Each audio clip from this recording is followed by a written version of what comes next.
precious metals, and welcome to the Porsche Macan.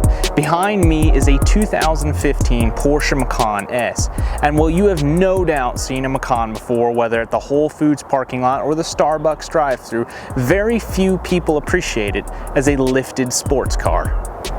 The Macan has become a familiar face and has continued to extend the Porsche legacy and bring new buyers to the brand. However, many question if the Porsche legacy is built on is Porsche's history of racing, passion, and excellence in sports cars, or building excellent SUVs for suburban housewives who want something more exciting than a Mercedes, BMW, or Audi. So, is the Macan a lifted 911 a sports SUV, or is it an SUV that's meant for buying overpriced groceries and overpriced coffee with a Porsche badge on the front? Thankfully, we have this Macan, and we'll get to find the answer to that question that has been plaguing the Porsche world for a very long time. The Macan was first unveiled to the world at the 2013 Los Angeles Auto Show, as well as the 2013 Tokyo Auto Show. Porsche launched the model line with the Turbo and S variants and pitched the car as the smaller, sportier version of their already incredibly successful Porsche Cayenne. Porsche dubbed this new car the Macan, which means tiger. But more importantly, it represented another Porsche with a name rather than a numerical designation like 911. The car was developed with the wheelbase and platform from the Audi Q5, but from that point on, Porsche took over. The exterior, the interior, the engine, transmission, suspension were all designed by Porsche, and more importantly, engineered by Porsche. Porsche was going way out of their way to make sure that the perception of the all-new Macan was that of a sports car and not a smaller Cayenne. Oddly enough, the exterior of the car was somewhat controversial. Quite a few people didn't like the styling, and others absolutely loved it. Personally, when I look at the car, I think it looks fantastic, and while it lacks the drama of the Lamborghini Urus or the elegance of the Bentley Bentayga, I think it is unmistakably a Porsche. The interior of the Macan is without a doubt one of its greatest assets. The entire thing looks and feels expensive. It's got 911 style paddle shifters, it's got a clock just like the Sport Chrono Pack, filled with technology, beautiful instrument cluster. All of that goes to make a 911-esque cabin, which very much conveys the 911 sports car feel that Porsche is going for with the Macan. Well, the front of the Macan is excellent. The back leaves some room for improvements. The legroom is not very generous. There are no climate control vents in the rear, and there are no USB ports for any of your rear occupants to plug in their phones. And while some of the newer Macans and the facelift have gone far to correct this, if you're transporting adults most of the time, then perhaps you're better off with a model like the Cayenne. So what is the Macan like to drive? It's good. It's really good. If Porsche could force you to drive one, if you were just interested in either a Macan or even anything within this category, you would just have to figure out what color you want. That's how good this car is. It's remarkable how Porsche created a lifted sports car instead of an SUV that is sporty. And there's a big difference between those two. The knockout blow comes with the transmission. This car is outfitted with Porsche's PDK transmission, which is actually not on the Cayenne. It's incredibly responsive, the gear shifts are instantaneous, and most importantly, if you let the revs build, you get those beautiful, beautiful pops that you hear on cars like the Scuderia or the Huracan or 488s.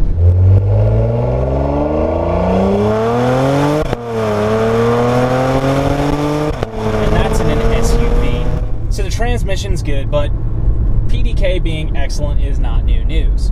How's the engine in this car?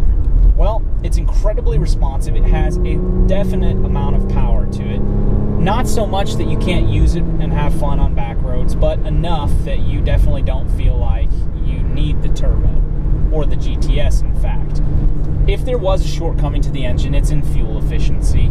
There's a little bit to be desired there, but that's not the point of this car.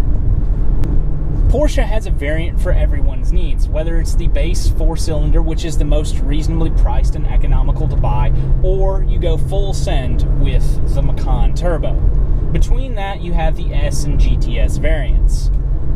Regardless, maybe with the base aside, there is one option that they all need to come with, and that is the sports exhaust system. It's Valvetronic and it sounds incredible. I cannot believe how good this SUV sounds.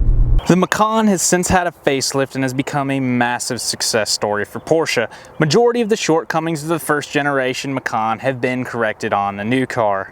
This is a 2015 Porsche Macan S. It has 355 horsepower and it comes equipped with a 3-liter 6-cylinder engine from Porsche. As you can see, it is equipped with a white exterior. It has a full red leather interior, sports exhaust, upgraded rims, and comes very well equipped with many other options. It actually belongs to some family members of mine.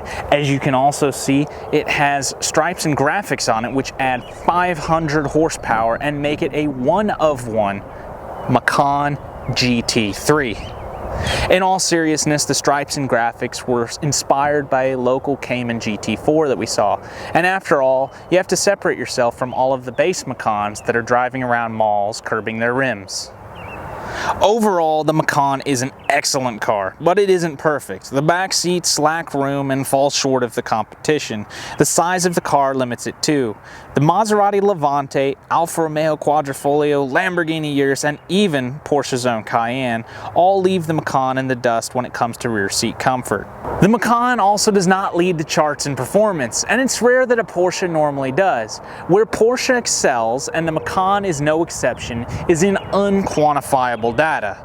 The feeling of the steering, the brakes, the chassis, all of those different things that you can't assign a number to are where Porsches excel. The Macan is no exception whatsoever, and anyone who's driven one, well, they know it's not a 911, and it can't be, is as close to a sports car as an SUV can be. With the SUV space becoming more and more competitive, it will be interesting to see how Porsche continues to evolve the Macan. Aston Martin has since released their SUV, Ferrari's is soon to come, and even Ford is trying their hands in the sports SUV market with the Mach-E. Porsche has led the competition for a while, but it isn't clear who will lead in the future. With Gen 1 Macans depreciating to very reasonable prices, I cannot express what a bargain this car is. And Porsche's CPO program's amazing as well. We've been fortunate enough to have this car for a number of years, put well over 60,000 miles on it with very few issues in all conditions. In conclusion, what we can't control, unfortunately, who buys and drives Macans. I can promise that any enthusiast who purchases one or even drives one won't be disappointed when they find out that the Macan only adds to Porsche's driving performance legacy.